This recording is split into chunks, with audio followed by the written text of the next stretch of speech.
अस्सलाम वालेकुम एवरीवन, कैसे हैं आप सब। उम्मीद है कि सभी ठीक होंगे। मैंने सोचा कि आज का व्लॉग मैं स्टार्ट करती हूँ टिंडों से। टिंडे आई थिंक जब से मेरी शादी हुई है तो मैं अब सेकंड टाइम बनाने वाली हूँ और मुझे बिल्कुल भूला हुआ था कि इसको कैसे बनाएं, लेकिन तोरियाँ मैंने 2-4 दफ़ा बनाई हैं तो इतना मेरे माइंड में था कि थोड़ा सेम प्रोसेस ही होगा, इसलिए मैंने इसमें ज़्यादा कुछ नहीं डाला। और मुझे ऐसे लगता है टिंडे, कद्दू, तोरी ये ऐसी सब्ज़ी है कि इसमें बहुत कुछ नहीं ऐड करना चाहिए। तो यहाँ पर मैंने सबसे पहले ऐड किए प्याज, उन्हें मैंने सौते किया। देन मैंने इसमें ऐड किए टमाटर और साथ ही मैंने इसमें अदरक लहसुन का पेस्ट नहीं ऐड किया, क्योंकि ग्रीन सब्जियों में मैंने ये सुना है कि जैसे तोरी होगी और टिंडे वगैरह हो गए तो इसमें ना लहसुन अदरक नहीं ऐड करना चाहिए। तो मैंने नहीं किया, उसकी जगह ना मैंने ग्रीन चिली जो होती है, सब्ज़ मिर्च, उसको अच्छे तरीके से कूट के तो वो ऐड कर दिया था। जो हाफ़ आप साइड पे देख रही हैं मैं कटलेट्स में ऐड करूँगी हरी मिर्चें।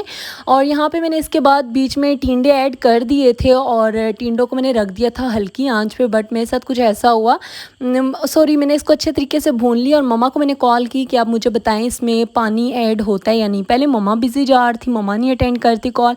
देन मैं हस्बैंड को मिलाती रही, क्योंकि मुझे जब भी कुकिंग का कुछ पूछना होता है तो मैं हस्बैंड या मम्मा को कॉल करके पूछ लेती हूँ।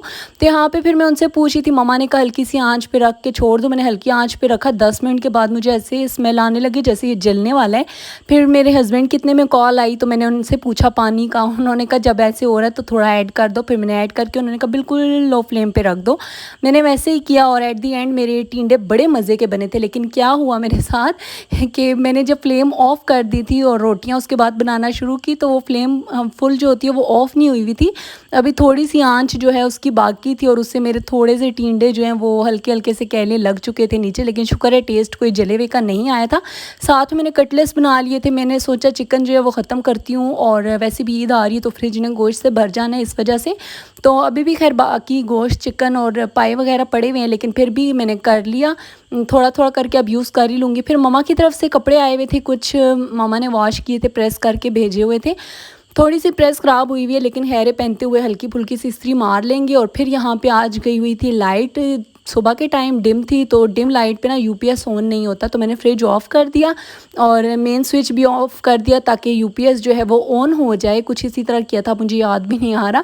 तो खैर मैंने तो नहीं किया था लेकिन कर लिया था। और इतने में फिर ये रात के टाइम, मतलब शाम शाम में लाइट आ गई थी 3-4 बजे और मैंने फ्रिज जो है वो ऑन नहीं किया था। चीज़ें इसमें वैसे ही पड़ी हुई थी बट मैंने फ्रिज ऑन नहीं किया हुआ था।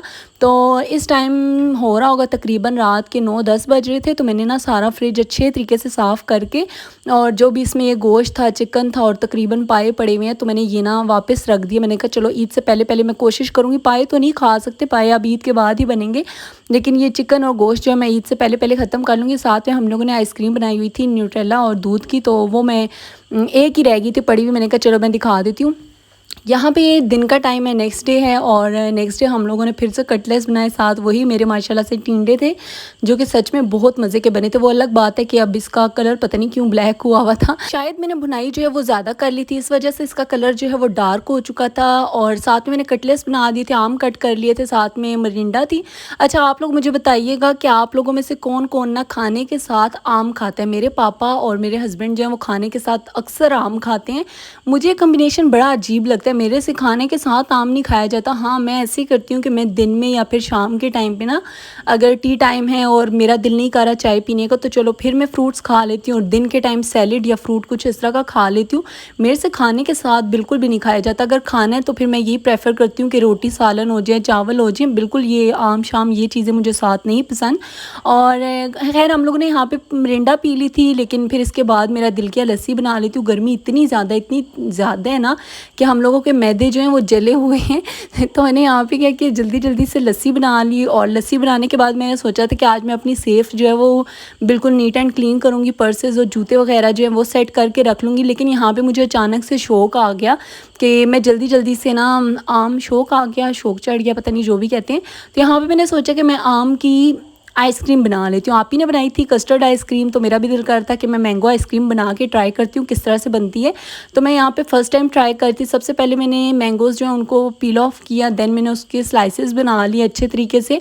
और फिर मैंने क्या किया, यहाँ पे इसमें दूध ऐड करके ब्लेंड कर दिया। मेरा माशाल्लाह से ब्लेंडर इतना अच्छा है, इसमें कोई भी चीज़ अगर डाल दो ना ज़्यादा सारी तो फिर उसके बाद ये बेचारा जो है वहीं पे कोमा में चला जाता है और फिर काफ़ी अर्से बाद कोमे से बाहर आता है। तकरीबन इसको साल हो गया और और साल में 4 से 5 दफ़ा कोमे में गया और फिर इसको हम लोग नई ज़िंदगी जो है वो अल्लाह ताला बख्श देते हैं। तो अब यहाँ पे मैंने इसलिए मैंगो जो है वो 2 हिस्सों में करके डाले थे कि ये फिर से कोमे में ना चला जाए।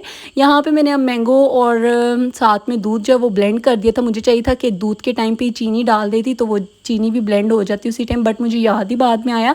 साथ ही में इसमें मिल्क पाउडर भी ऐड कर देंगे। सब कुछ मैं थोड़ा थोड़ा करके इसलिए ऐड कर रही थी ताकि मेरा ब्लेंडर है या जूसर जो भी इसको कहते हैं ख़राब ना हो जाए। और यहाँ पे इसके बाद खुश्क दूध ऐड करेंगे, कोई सा भी आप लोग ले लें, आपके पास जो भी है, नीडो हो जाए या फिर क्या कहते हैं एवरीडे हो जाए, और भी पता नहीं कौन कौन सी कंपनीज़ के आते हैं। तो मेरे पास तो यहाँ पे साशी एवरीडे के ही पड़े थे, मैंने वही ऐड कर दिए। इसके बाद एक क्रीम का डब्बा लेंगे और उसको भी ऐड कर देंगे। यहाँ पे मैंने 2 साशे दूध के ऐड किए थे, पैकेट जो खुश्क दूध होता है, और 3 से 4 चम्मच मैंने चीनी ऐड की थी। वो इस वजह से कि आम भी मीठे होते हैं, लेकिन मेरा आम जो था वो थोड़ा खट्टा था। और एक डब्बा जो है वो क्रीम ऐड किया था। ये जो आप दूसरा डब्बा देख रहे हैं ना, ये मैंने लास्ट डेज़ बनाई थी आइसक्रीम, पता नहीं कौन सी वाली, तो उसमें ऐड किया था। अब इसको 4 दिन हो चुके थे तो ये ख़राब हो गई थी। मेरी मम्मा जब व्लॉग देखेंगी तो कहेंगी ख़राब क्यों की, ये खा लेती। यार नाश्ते में बिल्कुल भी दिल नहीं करता कोई भी क्रीम श्रीम ये चीज़ें खाने को, तो इस वजह से पड़ी पड़ी फिर ख़राब हो जाती। जबकि मैंने सोचा था कोई हांडी शांडी बनाऊँगी उसमें ऐड कर दूँगी, बट क्या कर सकते हैं। खैर यहाँ पे आइसक्रीम जो है वो तकरीबन रेडी हो चुकी थी। ये मोल्ड में लेके आई थी कुछ दिन पहले, शायद मैं दिखाना भूल गई। तो यहाँ पे इस मोल्ड में आइसक्रीम ऐड कर देंगे।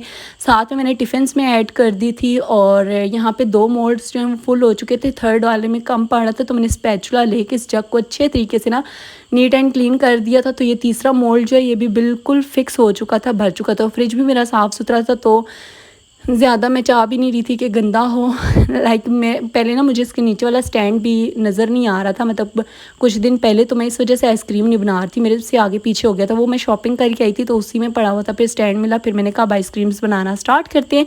तो ये हमारी आइसक्रीम न्यूट्रेला एंड दूध वगैरह मिक्स करके मैंने बनाई थी, ये भी बहुत मज़े की थी। अब हम इस फ्रिज में इस आइसक्रीम को रख देंगे फ्रिज में, सुबह तक इंशाल्लाह देखेंगे कि इसका क्या रिज़ल्ट आता है। अच्छा, आप ही ने जो कस्टर्ड आइसक्रीम बनाई थी ना, वो आप ही कह रही थी कि ऐसे जैसे बर्फ़ टाइप का नहीं होता बंदा खाता है तो उस तरह से लग रही थी, लेकिन मेरी बिल्कुल भी बर्फ़ टाइप नहीं थी, मेरी बिल्कुल क्रीमी सी बड़े मज़े की बनी थी, जैसे नॉर्मली हम लोग शॉप्स वगैरह से लेते हैं उस तरह की बनी थी। टेक्सचर इसका बहुत अच्छा था और आइसक्रीम भी खट्टी मीठी सी बहुत मज़े की थी। क्योंकि आम जो बड़े वाले भी हैं ना, वो कोई खट्टा निकल आता है कोई मीठा निकल आता है, कुछ पता नहीं चलता, इसलिए मुझे छोटे वाले आम ज़्यादा पसंद होते हैं। और इसके बाद जी फिर मुझे करने थे बहुत सारे काम, मुझे चाहिए थी एनर्जी, और अब मैंने बना लिए थे यहाँ पे मिल्क शेक पियेंगे और अपना बाकी का जो काम है ना वो स्टार्ट करेंगे। यकीन माने मेरे सारे बैग्स जो हैं वो ऊपर नीचे आगे पीछे, मतलब उनका कबाड़ा निकला हुआ है, और इनको मैंने सेट करना था। हुआ कुछ ऐसे है कि 1-2 महीने मैंने इन पे बिल्कुल भी ध्यान नहीं दिया, बस मैंने जो जूता पहना जो पर्स पहना लाया और इसी तरह से फेंक दिया। अभी मेरे बहुत सारे कपड़े जो हैं वो पड़े हुए हैं जिनको मैंने प्रेस करना है, बास्केट भर के पड़ी हुई है, तो वो भी आहिस्ता आहिस्ता करेंगे। बट फ़िलहाल आज मैंने सोचा कि मैं ये वाला काम करती हूँ। सबसे पहले मैंने सारे पर्सेस निकाले और देखा कि कौन सा वाला पैक पड़ा है। ये जो इसके पीछे और 1-2 नीचे पड़े हैं ना, वो तो फिर भी पैक्ड सही से पड़े हुए थे। मज़े की बात, ख़राब भी वही हुए हैं जो बिल्कुल ठीक पड़े हुए थे, और जिनको मैंने फेंका हुआ था वो बिल्कुल ठीक थे। ये वाला बैग जो इसका भी हल्का फुल्का सा लेदर जो उतर रहा था, और एक और मेरा ब्लैक बैग है जो कि इस टाइम नीचे गिर चुका है मुझसे, उसका भी लेदर थोड़ा बहुत उतर रहा था लाइक। और एक मेरा बैग था, मेरे जहन से ही निकला हुआ कि ये बैग भी मेरे पास पड़ा हुआ है।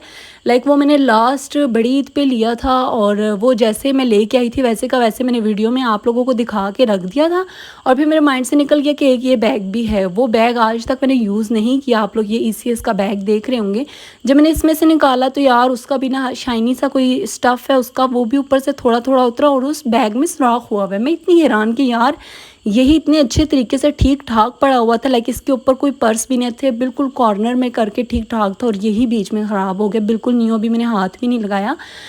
लेकिन अब मेरे जो पर्स ख़राब हुए हैं, बंदा ये भी नहीं कह सकता कि ये लोकल हैं यार, ECS और बोर्जन के पर्स थे और वही वाले ख़राब हुए हैं। पता नहीं क्यों, बोर्जन के साथ तो मेरा एक्सपीरियंस ही बैड है ना, उसको तो अब रहने ही दें। और अब मैंने तौबा की कि मैं कोई पर्स वगैरह नहीं लूँगी।